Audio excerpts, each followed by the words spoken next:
Hello guys, today I'm going to show you how to add desktop icon on your Windows 10 computer. So to do that, you need to go on to start menu and then click on settings.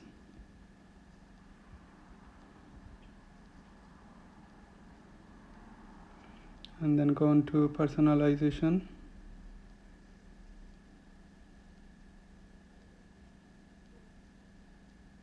Then themes. Then change desktop icon settings. And then you can select tick and untick recycle bin desktop and control panel. You can even change the desktop icon as well. So I'm selecting one here, so click OK and apply. So all your icons are on the desktop menu.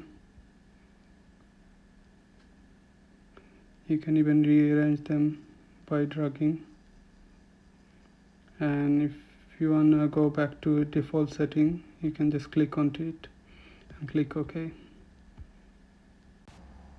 Please subscribe to my channel if you find this video helpful. Thank you.